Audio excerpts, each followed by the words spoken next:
Mom, Mom, Mom, can I have some quarters? Mom, can I have some quarters to go to the arcade? Today on Press B to Cancel. Press B to cancel.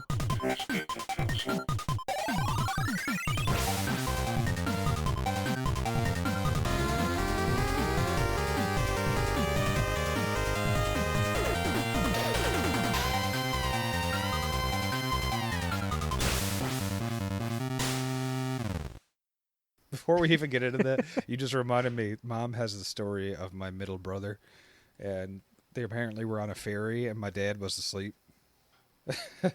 he just woke up Dad, and he was trying to, like, scream at him, I need quarters for the games, but he didn't want to be, like, you know, he knew better than screaming on a public place. So he kind of started yanking on Dad's sleeve, and he was like, Dad! Dad! So he was trying to whisper, but he was, you know, speaking. He was basically yelling, but he was whispering. And he goes, Dad! Dad! I want 25 cents! And apparently, he gave my dad such a fright. I mean, he was like 6, 7, something like that. And he gave Dad such a fright, he said I almost gave him his wallet. Mom still is like, makes that joke every now and then. I'll be like, Mom, I only got $4 or something stupid like that. And she'll be like, Dad, I want 25 cents. So That's I don't great. know. It just felt good to get to tell that story to people that have no context whatsoever. Hi, everybody.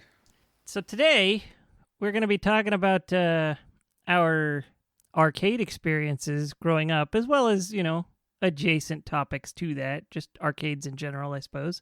Today, I am your host, Werewolf, and I'm joined by Sick Jake. Say hi, Sick Hey, Jake. everybody. And Pulse 109. That's Say me. whatever you like. Whatever you like.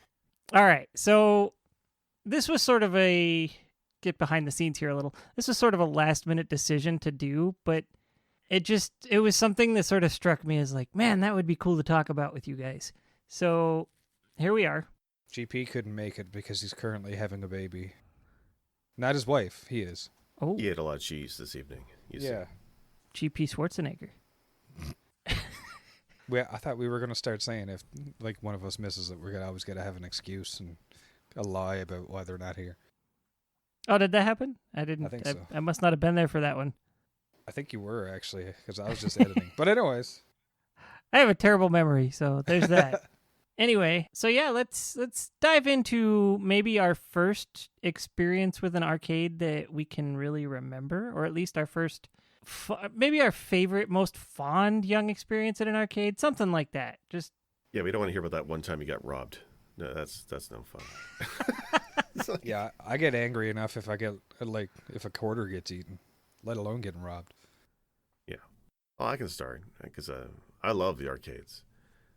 So first fond memory anyway was Chuck E. Cheese, right? I think that counts as an arcade. At least back for me, then, because yes. all I ever did was play the arcade games. Oh yeah, Chuck E. Cheese for my kids, that's just a scam. Oh, it's terrible. Yeah. But back in the 80s, it was mostly the arcade games, right? I mean, I didn't play much skee-ball. I didn't really care about the prizes. I just played the old games. Well, I guess they weren't old necessarily back then. But it was games like the original Mario Brothers, right? The Donkey Kong, Mappy, I think, was there. And there's just a dozen machines. And it took tokens. And unlike most of the arcades in my neighborhood when I was a teenager, which cost $0.25 or more, usually more, but back then, the tokens, I got like 8 tokens or something for the $1. Like it was discounted rate. So I could play a lot on these machines. And I just spent so much on, I'm pretty sure it was Mappy as a little mouse. I'm pretty sure it was Mappy I played the most. Yeah, that's Mappy Land. Yeah, Mappy Land. And the original Mario Brothers. I love the original Mario Brothers game. And it's a game that I almost completely kind of forgot about, right? In the arcade? Whenever I think original, yeah, the arcade Mario. Like the one with the POW block and you have to knock the guys from underneath? Right, and then there's, you get the crabs, which you have to hit twice, and it gets frustrating. Oh, Oh, okay. Yeah, that's my For favorite. whatever reason, I thought you were talking about the Super Mario Brothers, where you had to put in $0.25 and you'd get like 5 minutes or something. Oh no, those are a scam. No, I won't play those. I was like, I have this at home. Why am I going to play this? Yeah, I already own that. Actually, I want to say that Chuck E. Cheese, the first time I went was before I had the Nintendo. So it really was some of my earliest memories with video games. And all I remember is the pizza and playing like Donkey Kong and stuff on these old arcade machines. And now that I think about it, they are old because Donkey Kong and the Mario Brothers were what, 83, 84 or something? And like I was probably 6 or 7, so I was a little bit older. So yeah, it's just fond memories of just being in that kind of atmosphere. It's all kids. There's no older kids, in the way. And just cheap tokens, food, okay atmosphere, music. I don't know. Those animatronics don't sing that great. But that's like my first fond memory. How about you, Paul? Man, see, I can't think of anything earlier than when I was probably, I'd say like, I was 5 maybe at the youngest, but where I was, there was only a couple of cabinets in town, and the first one or two I ever played was Castlevania, or whatever it's called, like Vampire Killer or whatever. The arcade was for that, and the other was, what's it called? I'm trying to remember. Oh, Golden Axe, derp. I don't know why I couldn't remember that. I was thinking Legendary Axe. But yeah, Golden Axe was one of the first ones I ever played, and I was probably one of my more treasured memories, but we'll get into that. Yeah, it was the same same cabinets, and one was in a grocery store, one was at the airport, and another one, I can't even remember, but the same cabinets ended up just being thrown around in town in different locations. Like somebody just put it, like, I don't know if they rented it or however it worked, but it was always the same cabinet somewhere else, because I could remember, because the joystick had a chip in one, and like the way the stickers were peeled off on it, I was like, oh, this is the one that used to be in the airport. And yeah, and there was one point, like this little tiny mini mall, and I'm talking like 5, maybe 6 stores in it, and there was an arcade in there at one point, but I was barely 5, and I never got to go in it because my parents were like, no, because they knew how long I'd be in there. So I can't remember any of the games were in there, but I'm sure that those two were. So There's never a short time or visit to an arcade. Every time I went as a kid, it was 2 hours at minimum. yeah. Yeah, pretty much. If it was specifically an arcade, even when I was little, if I was like when I was 3, let's say, I think I would still want to spend a half hour in the arcade. My mom would have to be like, all right, let's go. You've used your quarters. We're done. Yeah. Well, it depends on the game, too, because some games you put that quarter in, you can go for quite a while. So I can see. Did you ever have a limit that you're spending amount? I don't remember. I'm sure my mom probably, when we went near an arcade, she knew I wanted to go into an arcade whenever we were going to go near one. So if she had money set aside for it, she probably had like $1 or $2 for me. Okay. We should probably preface this with the fact that when I was 3, my mom was 18. So there wasn't a whole lot of,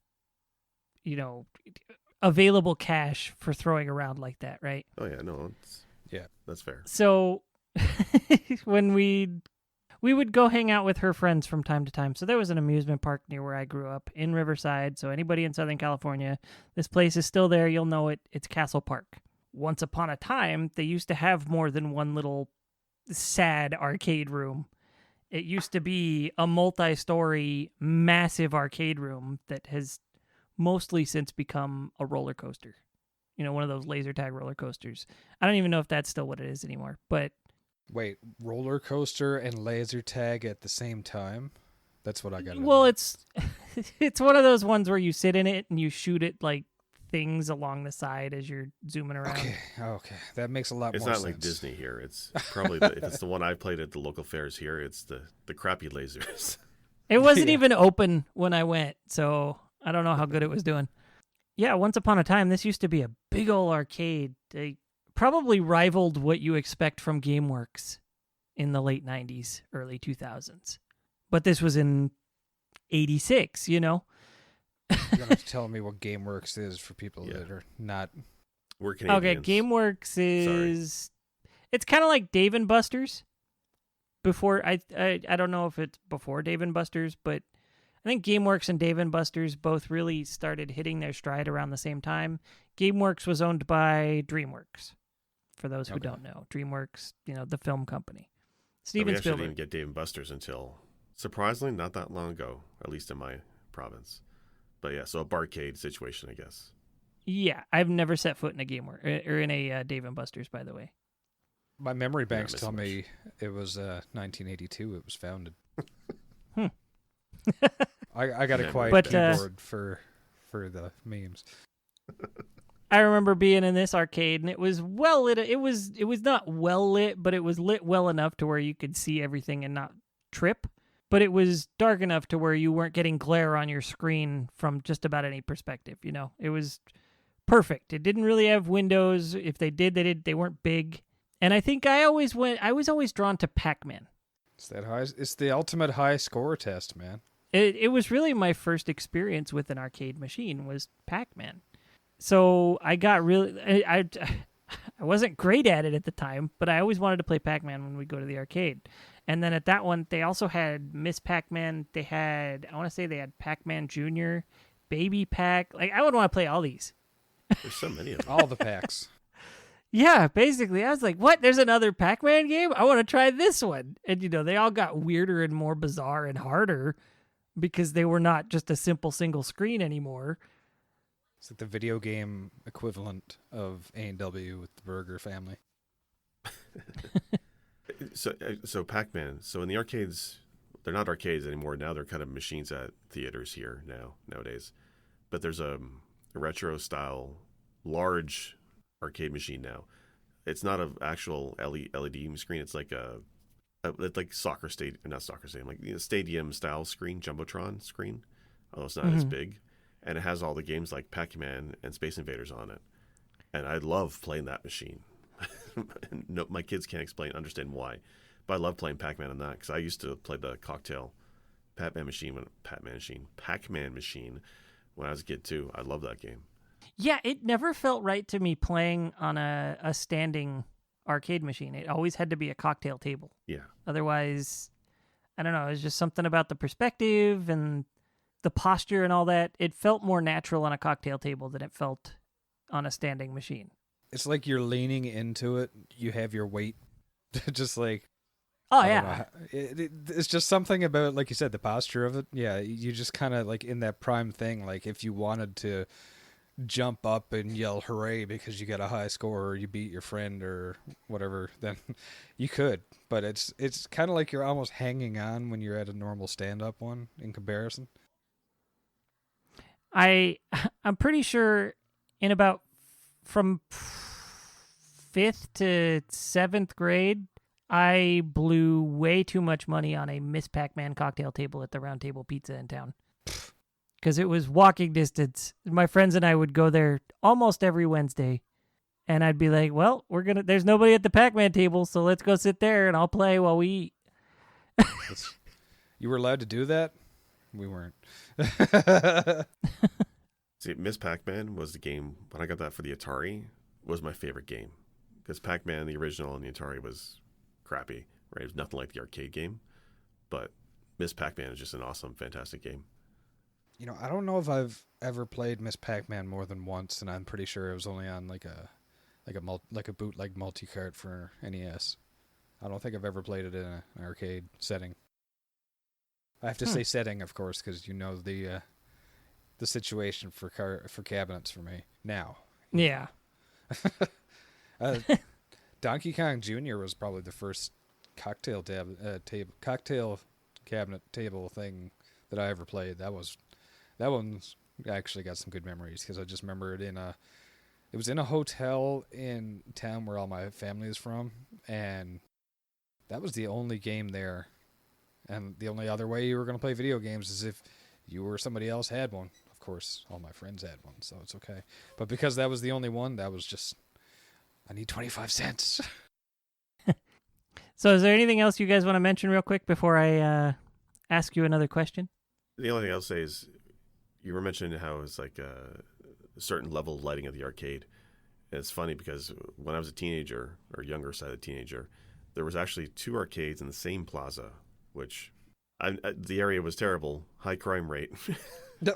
Perfect place for people to sell drugs. Yeah, exactly. And you know, maybe that's what they're involved in. But there's two arcades side by side, and it was fantastic. But the choice was great because they actually had different games. But they had one guy would leave the lights on, the other guy would keep them off or very dim. So you'd find yourself as a kid going to the dark one first. If it wasn't too crowded, you'd stay there because of the lighting.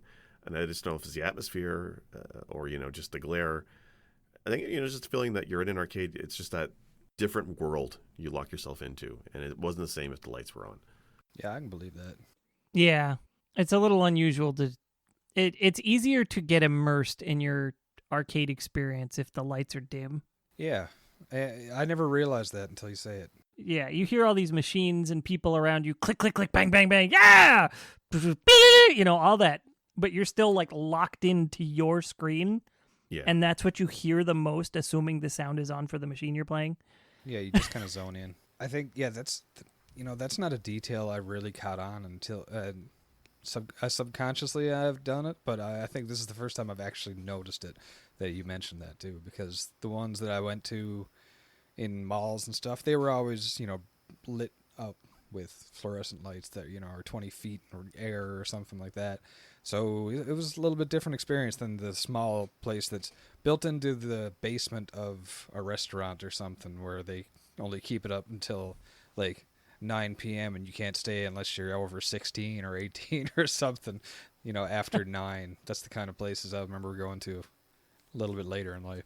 There was another one that I used to go to as a kid that was in a mall that my mom would go to a lot. And it was this mall was mostly single story except for one tail end where there was an anchor store. It had a downstairs as well. So the anchor store had a lower entry and an upper floor entry. And then there was, I think it was just off of where the food court was at the time in that mall.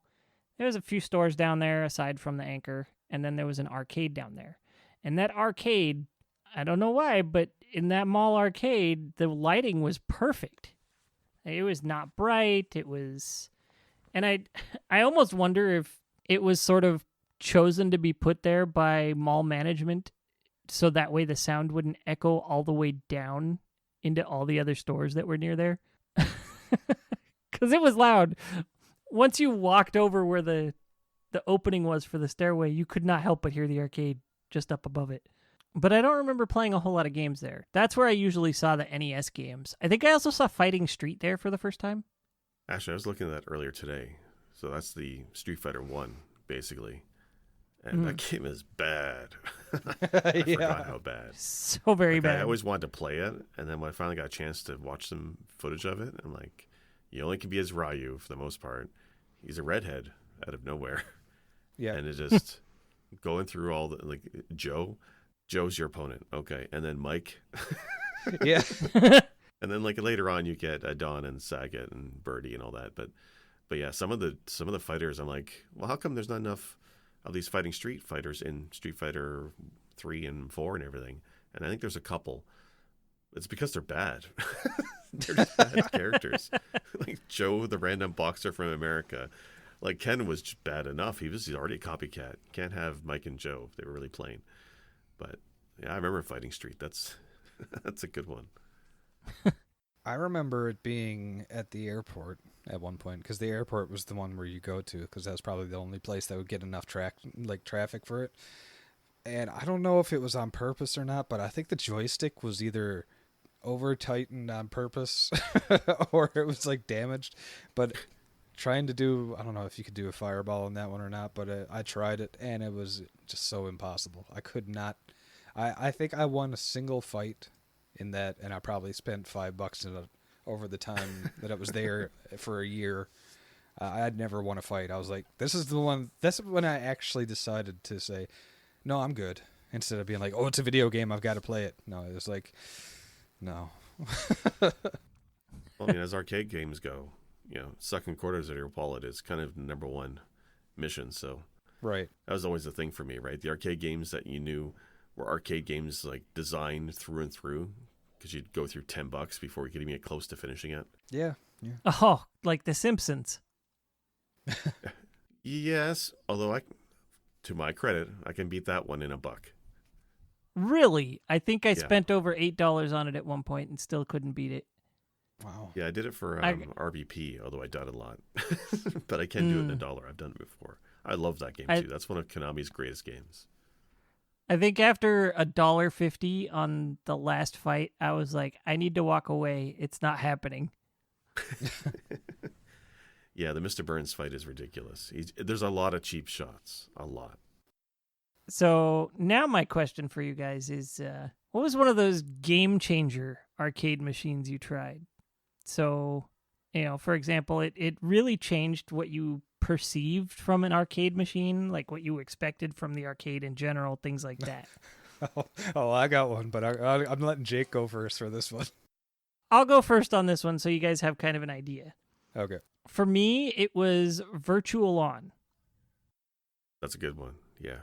There were 2 Virtual On machines that you actually sit in, connected to each other so they could play versus. And so you hop into the machine, you've got your flight sticks on either side of your chair. And they've got the multiple buttons on each one. It's pull back on the right side and your character will slowly turn right, push forward on the left stick and you'll spin right real quick, stuff like that. And this was the first time I had ever played Virtual On. This is when I fell in love with Virtual On. This is when I decided that I needed one of these machines in my life one day. I still stand by that. I will have one of those one day if I can. But that changed it for me. It was such a cool experience. Do you have a HOTAS now? Like the throttle stick? Hands-on I don't throttle remember now. system. Is that what it was? Yeah, HOTAS. Yeah, hand-on throttle and stick. And stick. Okay, I was close. Hot ass. No, I don't have one. I've never liked the home flight sticks and big arcade sticks and things like that because you always have to hold them in place. Yeah, because like when I see those, I think Virtual On. Just give me 2 of those. It costs you $1,000, but Virtual On's a fantastic game. I love playing that in arcades. The first time I played it, I think, was on a cruise ship. So my dad was a comedian and he worked on Carnival Cruise Lines for a while back then.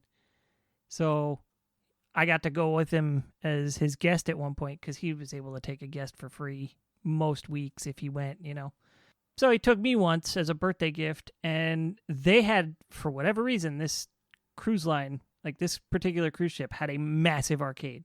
They had that old school VR machine that you'd... Oh, you'd stand in the middle of it? Yeah, you'd stand in the middle of it. The tracking was garbage. Yeah. Pterodactyl Panic or something like that? No, it wasn't even that. It was literally like shooting guys that were coming around corners at you, but they were horrible wireframe. Like it looked like Super Hot, except worse. Yeah. And that's nothing against Super Hot, because at least with Super Hot, it's an aesthetic choice. This was the limitation.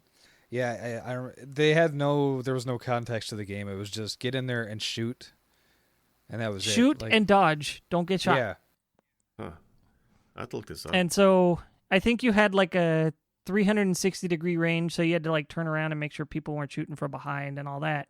I think I spent $4 on it, tried it once, lasted a few minutes, and I was like, okay, that was neat. I won't do it again. Yeah. Yeah, I But don't remember the one that I played, same but ship. it was the same thing. Yeah. That same ship is when I got to try Virtual On. So I got to see like some of the worst arcades had to offer and some of the best arcades had to offer in the same afternoon, and it was glorious. That's awesome. Yeah, I played one at Canada's Wonderland for that, and it was bad. It was real, and it was like something crazy. Like there was a lineup for it, and I think it was like $3 for like a minute play or something like that. It was something bad. Yeah. I walked out of it, and I'm like, I'd rather play Super Metroid. Yeah, like old VR versus what they do nowadays is completely different. Because I remember playing Dactyl Panic, and it was the same thing. $3 for like a couple minutes, and then the helmet was just terrible. You could barely see anything. The tracking was like atrocious. Yeah. Like VR has come so far. It's funny how the VR most of the people who put VR in arcades today, they're just using home headsets now, and I find it funny, right? They're just trying to adapt the home tech to something they can sell in an arcade for the similar prices. one thing I got to remember though too was the game that you gave, like you'd run and you had to shoot people. The gun that they gave you for the virtual reality thing that I played fit in your hand, and it held like a trigger, but instead of a trigger with your finger, you used your thumb on the top for shooting. No. So you weren't using like an actual gun. That was their way around. I don't even remember that. Oh, it was weird. I just remember everything had a sort of lag or time delay to it. And Yeah. I will honestly say I'm pretty sure that experience is why I never was able to get on this modern VR hype train that so many people are on. Yeah, that's kind of how I look at it. Like it's improved drastically, yes, but Oh, it has. I have since tried Beat Saber. It was for the PS4, so it probably could have been a better experience than I even had with that. But it was still pretty cool. I can see just how much things have updated since, and maybe in a few years I'll spring for one. But for now, I'm good. Oh yeah, no, don't buy it now.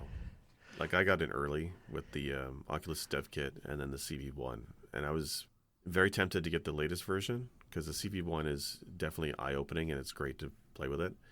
But I don't think the generation leap has been that far with the next one, so I'm kind of waiting for another generation. And also the games, right? The tech is really good, like amazing for me, but there's no outside of Beat Saber and Super Hot. I mean, there hasn't really been a killer app really for the system, for that type of entertainment yet. And most what is marketed as games is not really that great, and it's not really worth the additional money you're paying. So, I mean, Beat Saber is fantastic, and even playing No Man's Sky in VR is a lot of fun. But there's not enough solid games to pick up, I think, to make it worth buying now. So I always tell anybody who asks, don't buy VR now. Wait a couple of years. But it's exciting how far it's come. Yeah. All right. So before we go too far into Sandra Bullock territory, let's go back to the arcades here.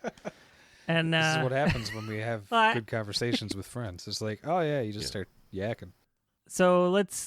What do you guys tell me? What changed an arcade to you?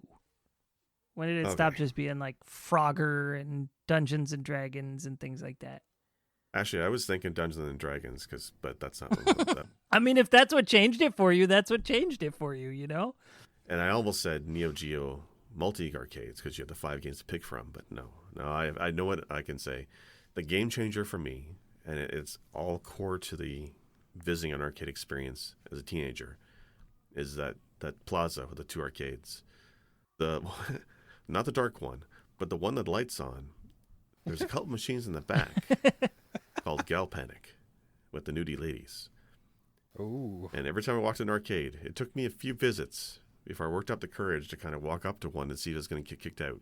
And nobody ever cared, right? Nobody gives a crap what a 14-year-old wants to do. So I would play those games. And it was basically Kicks, the little game where you have the cursor and you're trying to make blocks over a playing field. And as you reveal the playing field, a naked lady, it's actually a good game. Some of those got really good. I Gal actually Panic? quite like them. Plus, you had the nudity afterwards. So for me, the reason why it's game changer is because that was for me the moment when I realized an arcade is not necessarily for just kids, right? Yeah. Yeah, you see older kids playing games, but it could be adults as well, right? So that's where I'm like, oh, I'm an adult now. I can play these naked lady games. Can't go to strip club, but I can go see them on a TV screen at a theater, at an arcade.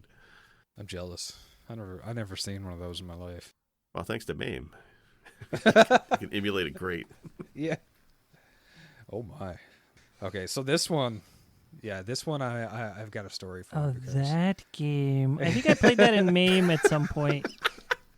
It's fun. I like Kicks. I like naked women. Peanut butter and jam. All right. All right, go ahead. So for me, probably the biggest game changer, again, I was a teenager, early teenager, like probably barely, like 13, 14. And I saw House of the Dead, okay? And I want to preface this. I loved horror games as a late teenager. You know, mid to late teenager, I was obsessed with it. But until I hit that point and I hit the bravery button, as I like to call it, I was absolutely terrified. Like, I was sleeping with my parents when I was 12 years old because I was scared zombies were going to eat me from Resident Evil. And, like, I swore off PlayStation 1 because of Resident Evil. That's how scared I was of it. I slept with my parents for a year. I remember that. And, so House of the Dead I saw in an arcade and had that same effect. Like, I looked over and I kept on kind of glancing and looking at it. And I was like drawn to it because it's like a car accident. You know, you can't help but look, even though I knew I shouldn't. And I was terrified. Again, it was just like Resident Evil all over again. And I wouldn't go in an arcade. And if I did, it had to be a big one. Otherwise, if it was in there, I wouldn't go in. And the best part is once I finally like conquered this fear, I started with Resident Evil 2. My friends got me into it. And basically, they told me the entire premise of the game before I even played it, so I knew what was coming. The only jump scares were, you know, literally jump scares because I knew they were going to happen. My friends were warning me. So, Oh, that's not good. Oh yeah, no, but I still was scared shitless. Don't worry. Well, that's the important part, playing Resident Evil. Exactly. You don't shit your pants, you don't get your dollar's worth. Yeah. So when I finally conquered that, I went back out and I played it, and my brother was going to university. I was staying with him in his residence, and I was probably like 15, 16 or something. And they had, you know, all these dudes that were drinking and partying and stuff because we're living in a dorm, right? And I was just there visiting for like the weekend, and I was staying with him. And we went over, and where the food court was, they had a, what do you call it? Just like a little commissary area. And they had House of the Dead, but it was like only 25 cents because normally it was like $1 or something at normal arcades. But this one was set to only a quarter. So we were playing it, and I had to hit the bravery button in life, leveled up, and all of a sudden it was the greatest arcade game I ever played. And so as bad as they are, like looking back on it, I'm just like, why was I scared of this? You know, hindsight, of course, but. Now I'm just like, anytime I see one of these cheesy anything House of the Dead style, like Typing of the Dead, I'm just like, I want it because it's just. I love me.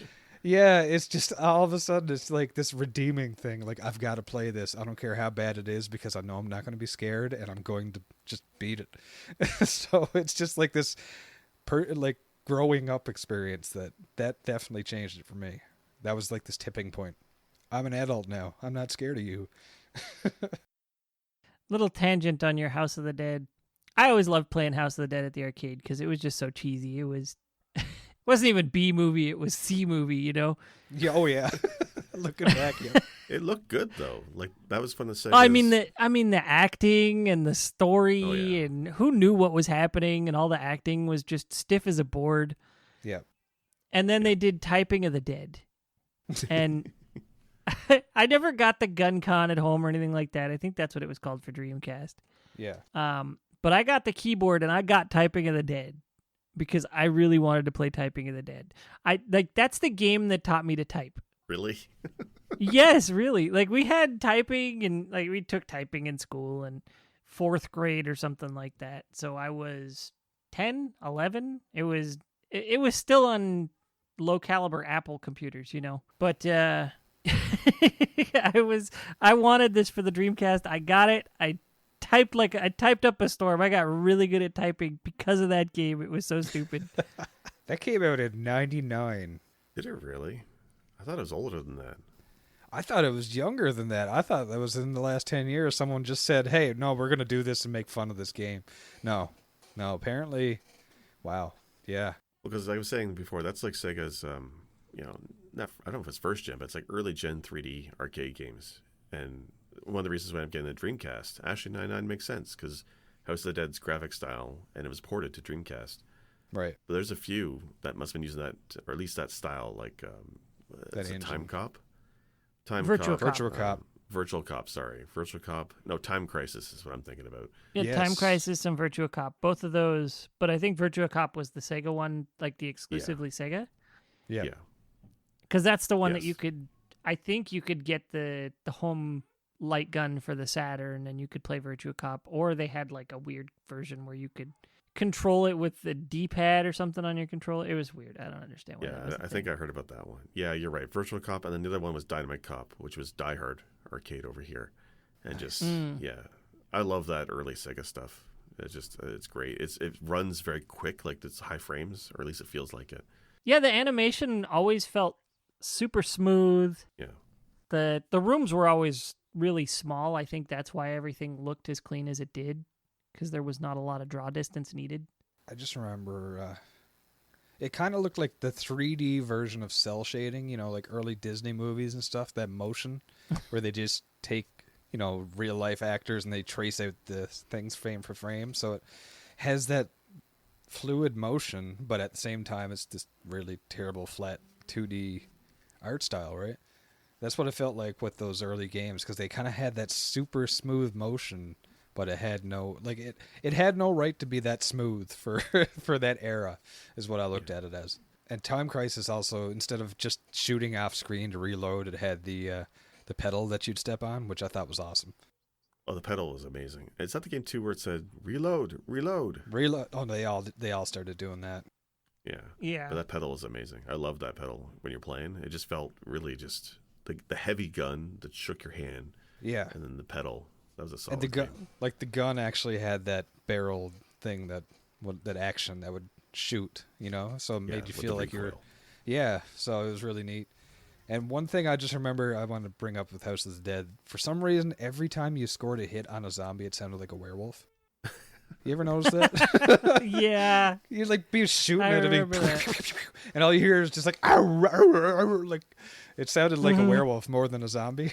And then you'd kill like these weird crabs and stuff, and they'd all make the same noise. It was just, I don't know, it's hilarious looking back at it. So there was only one light gun game in the arcade I ever got good at. I always sucked at all of them, but one that I was good at. If you say Lucky and Wild, I'm gonna shit a brick. I don't know what that because- is, Oh, because that was the first arcade game I ever beat. but it's not. It's Jurassic Park. The Jurassic Park 2-player where you sit in the machine and you're supposed to be riding in the back of a Jeep for most of it. Gotcha. That was When did basically that come Lucky out? and Wild. Like Terminator 2 style, where you had the fixed guns that you just swivel, you couldn't handle. No, you could hold your gun, Oh, okay. but it was just fun to me. It was nice and frantic, but you could pretty much handle everything. I think I mostly got to play that one at a Chuck E. Cheese back in the 90s. I mean, the good thing about Chuck E. Cheese is I swear they got all the new arcade games. It felt like, Yeah. especially the more recent versions. Like now, I see Doodle Jump and Deal or No Deal. They were first played for me at Chuck E. Cheese. Like they always get the new stuff.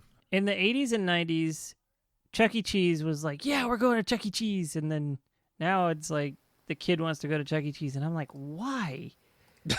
There's Yeah, See, that sucks for me, because I remember seeing the cartoons as a kid for Chuck E. Cheese, and I'm like, this is what heaven's like. I'm like, cool. And there was, nowhere near.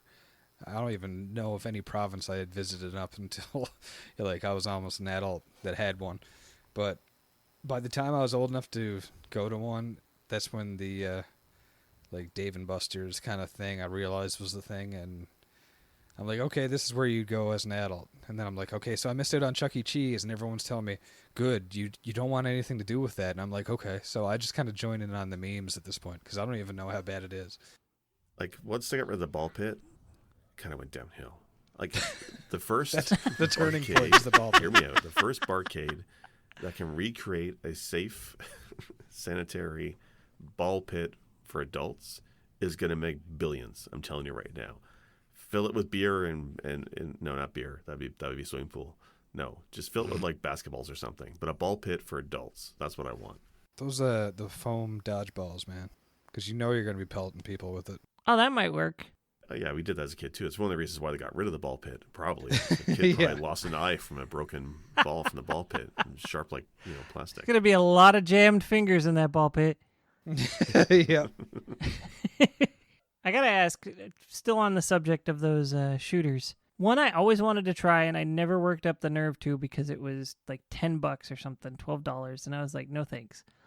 Was one of those we had one at Game. I think I saw one at the GameWorks when I lived in Southern California, and I saw it at GameWorks when I lived in Vegas. and never tried it. They basically, you sit in a chair and you work your way up the wall, and it's like a 4-story arcade game. Oh, I've never seen these. Oh man, it was really wild to watch people play them, because you'd see them work their way up this big ass pillar in the middle of the room, and then when their game was over, they'd get dropped. When was this? What decade was this? 90s or 80s? Late 90s, very late 90s. Interesting. I'd love to check that kind of stuff out, because that seems really dynamic, right? That's better than just the usual standing up cabinet, side by side.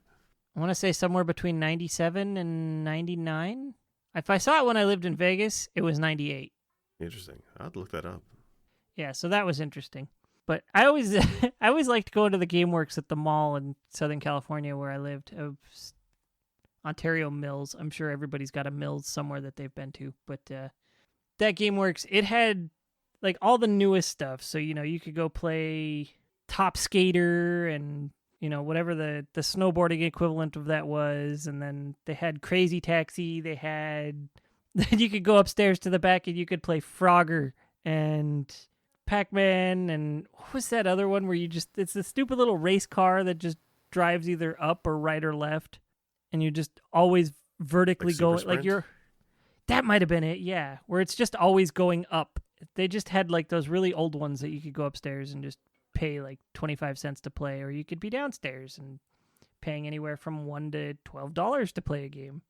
Yeah, see, the idea of a multi-level arcade would have blown my mind as a kid. We never had them in my area. The first time I played at a multi-story arcade was when I went to Japan almost 3 years ago now, where just like an entire building will be like 6 stories of arcades, all different games, right? You'd have the older stuff in the top, and then it'd be the Street Fighter 2 stuff, and then some of the mid-range like Street Fighter 3 and whatnot, and then you'd have some of the scam games, crane games, and stuff down there on the first floor. And it was just, there'd be a whole street. When I went to Akihabara, there was like several of those buildings, and just multi-levels, and just the inner me was like blown, like seeing so many machines. You're saying like you're young I'm just like thinking of that now as an adult, and I'm like, what the hell? I want this. When we finally get to take a trip to Japan, I think we're going to have to take a day for the wife to go see like all their thrift shopping options, because I'm basically going to want a day in one of them arcade game, one of those big ass arcades they have there. She's gonna drop you off with like a couple of rolls of quarters or whatever. Just Yeah. like your mom would say, here, don't spend it all too quick, and then she'll just leave. It's like checking on you in like 6-7 hours. Xander's going to want to join me. So, 2 to 1. Yeah, there you go. So actually, when I was there, I went with my daughter, who was 6 at the time. We went by ourselves.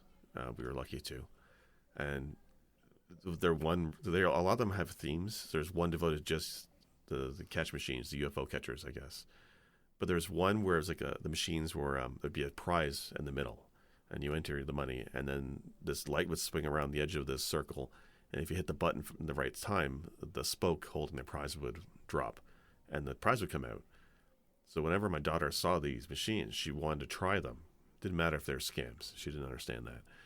And I walked in and I let her play a couple of rounds of one, and I didn't realize what the prize was. And then I looked. She won it because it was a kitty. But what it was a a hentai figurine of a cat girl, semi-clothed. So the arcade we had entered was all like adult-like toys. As Oh, no. surprises in these catch machines. I've never rushed my child out of place before, and I kept looking at people around me to see if anybody was staring. It's like judging me for bringing a 6-year-old into a place like that. But nobody, it's Japan. Everybody, they're too polite for that. Yeah. Nobody was making judgment calls at me. They'll acknowledge your existence and then move on. Yeah. That's basically it. No direct eye contact, just that's it. I love They'll Japan. tell somebody later about how they saw some horrible parent, but Yeah. As you would, right? Okay, I got a question for you guys then. If you had one arcade cabinet that you could have right now, regardless of cost, I don't care if it's the most expensive or the cheapest or whatever, but if you have one legitimate cabinet from your experience, not one that you want to try, but something you loved as a kid or whatever, what would you have right now? 4-player X-Men. Sorry. Nice. Okay, so I've put a lot of thought into this over the years, and there's really 3 arcade fixtures I would absolutely love to have. You gotta choose one first, though. I want to hear the other two, but still, number one. Don't leave me in suspense. Just for me, I would go with Miss Pac-Man Cocktail Table. Like, that's where I'm at. I love Miss Pac-Man. I could sit and just play that for hours, but only at a cocktail table. I can't sit and play it on the Super Nintendo or Genesis or an emulator or something like that. It's got to be in the cocktail table with that joystick. There's just something different about playing it in that way that keeps me wanting to play more. And I feel like I play better in that situation than I do in the other ways. Can we talk about controls then for a second? Because that kind of ties into that. Because I feel Yeah. the same way. The cocktail cabinet itself, yes. But some about arcade controls, and I looked it up because I want to build one at home, like an arcade stick, and throw a pie or a mister into it. But I was looking at the arcade controls themselves because I think that is a defining thing. If I like going back to play Miss Pac-Man or even Street Fighter with the 3 buttons on 3 buttons layout, 6 buttons, that concave plastic, the heavy joystick, I find it difficult to play those arcade games at home on a controller or on the cheap arcade pads you could buy. So if I build one for the home, I want to like recreate that experience. Because I think it's right. If you don't have the controls, it doesn't feel right. Yeah. Yeah. Oh, I totally get that. Like it's weird to me. So those buttons and that style I'm used to, I grew up with, is called HAP style buttons, and that's like the American and I think European style. If you look at arcade sticks now, you want to build one for home or buy one, they're all using the Japanese style made by a company called Sanwa or the knockoffs. But I've used those a little bit, but the buttons don't feel right. Like I'm sure they're more accurate. They must be if all the esports guys are using them. But the buttons are like they're not dimpled, they're not convex. They're domes. The joystick feels weird. It feels off. It feels broken sometimes. The way it moves around, it doesn't feel right at all. So it made me more accurate, and everybody loves them, and it's cheaper to buy those parts, and people rave about it. But if I were to build an arcade stick today or buy a machine, if I don't have that older American HAP style, I don't think I'd like it. Yeah, I'm with you on that, I think. What kind of button do we have for the press B to cancel B? It's a HAP style, isn't it? Yeah, because it's the convex. That's the one you want. Yeah, that's what I specifically went looking for that when designing the logo, because to me, the other ones just don't really say arcade button to me. No, that's the thing. Yeah. It's got to stick out and then have that little inward slope. It's got to have that. And something about that just feels nice. I'm sure it's probably so much worse for like holding on to germs and all that at the actual arcades, which might be part of why they don't use them, but yeah. They're actually, from what I read, they're more durable. The HAP style stuff was more industrial, right? Something that you would put into a wooden cabinet and would last with abuse in a bar. I think it's the idea. The Japanese ones are maybe more accurate, but they're also plastic, lighter weight. And the arcade cabinets, they were plastic. So I think the materials they're less abusive over there, I guess, on the machines, or at least that was the idea. North Probably. America, people playing these are drunk, right? Well, arcades got their start, right, with bars. Also, like the SNES controller for me, I've grown up with the 2 shades of purple, and so the Y and the X button have the convex style, and so when people have the Super Famicom one where they're all concave, convex. Convex. Yeah. So the X and Y are convex. No, concave. No, concave. Anyways, you know what I'm saying. I'm getting all flustered now. But yeah, no, I can't stand it when all 4 of them are. That's why I like the 8-bit dough one I got, because, yeah. Yeah, I'm with you on that one. Yeah, the feel of the buttons is definitely important. Like the only reason I got the 8-bit dough's M30 is when I saw reviews comparing it favorably to what Genesis used to have with the big, round, hard buttons, and they feel pretty good. That was actually something I loved on my Saturn controller, was just those concave buttons for the ABC. They felt really nice to just put your fingers into, like your index, middle, and I guess your ring finger. You're at home. You know what you're doing. You know where to put those fingers. In my convex. Press B, baby. Press B. So before I unveil my other 2 games, or should I, before Jake gives us his? Yeah, we should get Jake's first. Wait, what other games? If you could have one cabinet. If you could have an arcade machine at home. Okay, honestly, all of them. No, well, I want to build an arcade stick and throw my Mister or throw Pi into it to play all the classics. But yeah, if I had to pick a game, the reason I'm saying X-Men 4 and my second one, probably the same idea, is the Ninja Turtles arcade game. Oh, is dude. because they're Konami, I think, right? Yeah. Yeah. It feels like the same engine or behind the scenes parts. But just the multiplayer, the colorful graphics, both games are just incredibly colorful. It looks a lot like the TV show. I know X-Men, the game came out before the TV show, but they look very similar, very true to the comics. The Ninja Turtles looks great. The bosses are fun. There's a little bit of voice samples, I believe, in both. Yeah, there is. And they're hard, but I felt they were doable for the couple bucks I'd put into it. I just love those beat 'em up co-op games. Mine would definitely be another 4-player one. Crime Fighters. That's still my favorite to this day. I don't think I played that one. And it's one that like 90% I of don't know people that have one. never played it. It's just like a beat 'em up, but you start out and you're a dude with a white shirt and different colored pants depending on which controller you use, which joystick. So it's red, green, yellow, and blue, and they're all the exact same. But I just remember you pick up the knife and it would always go shing.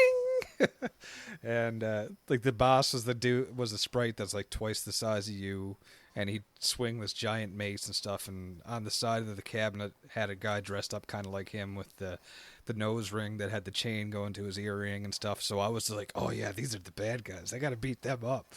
Oh, I have played this game. This game is good. Yeah, it was so good. And I think the biggest thing was like there was this, like the first 5 seconds of the game, you come to this billboard that says like cover up or wear sunscreen or something, and it's got like a topless lady covering her boobs. It says, "Are you covered?" Yes, I'm looking exactly. at the screenshot right now. Yeah.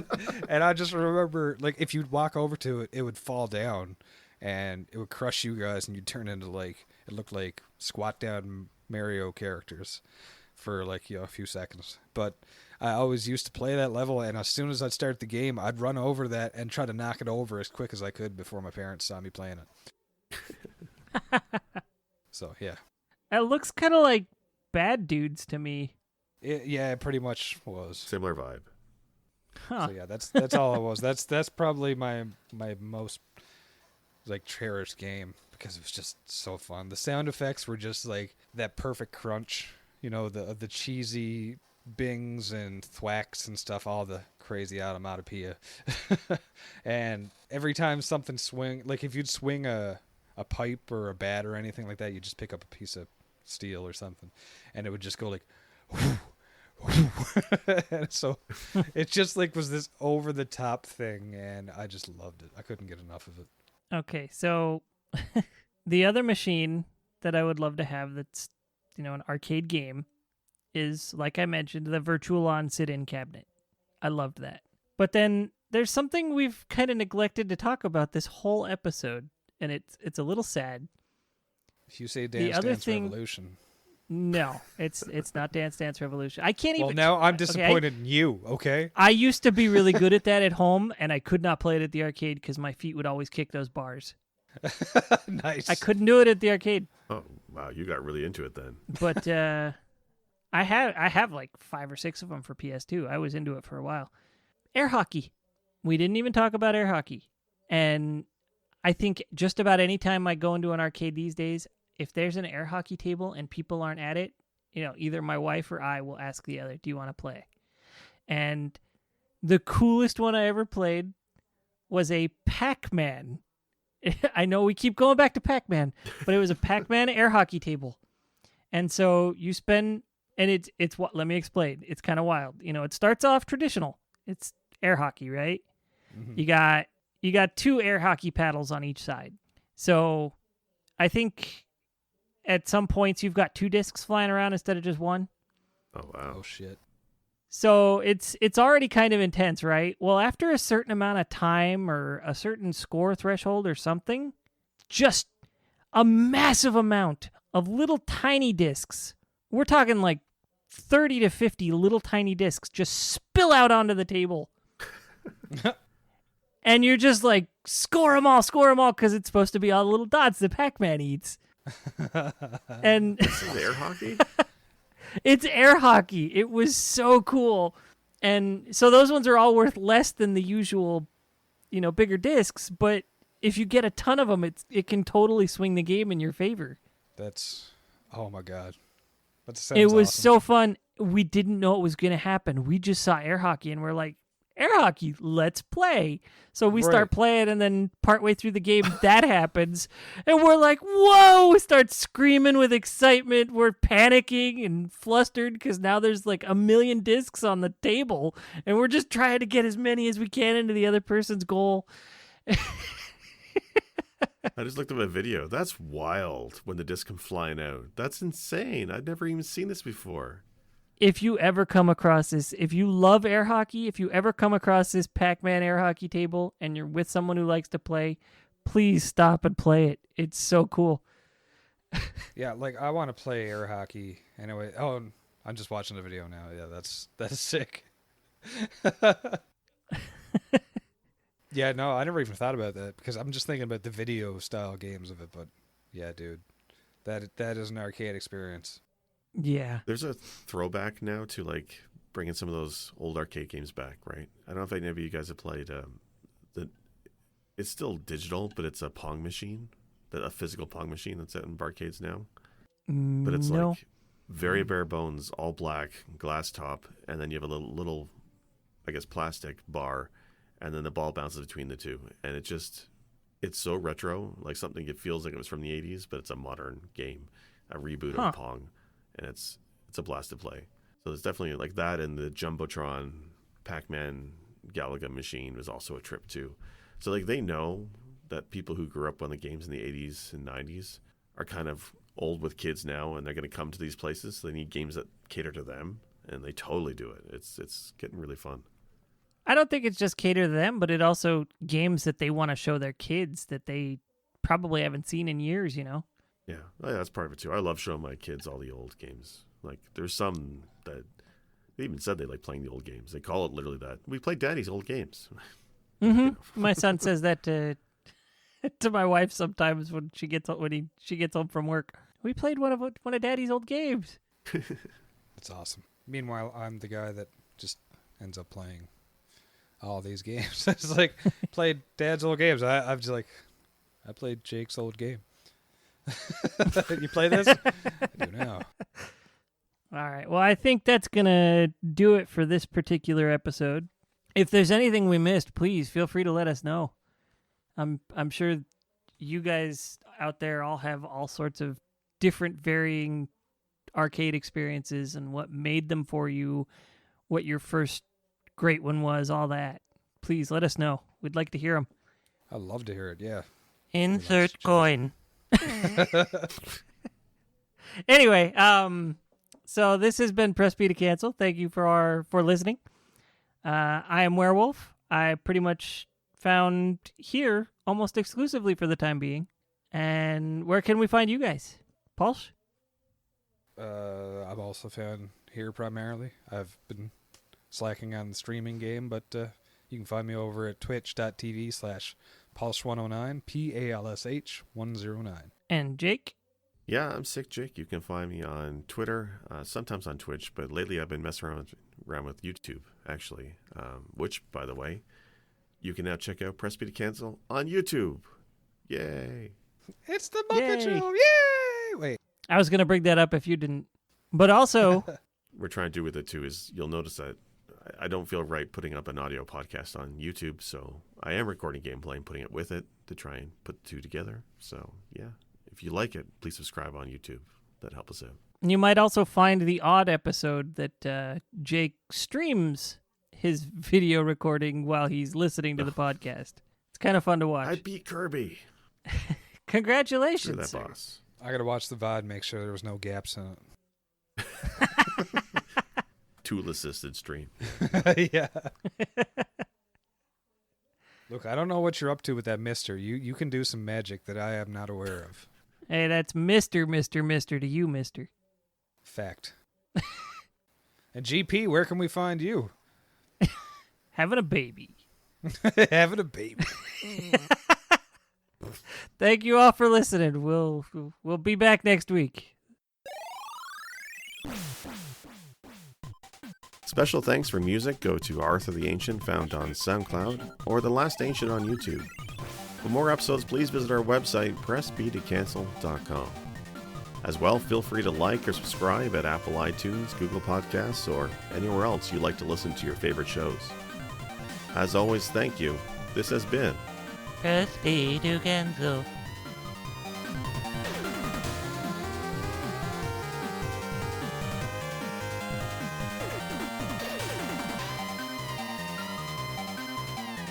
Press it.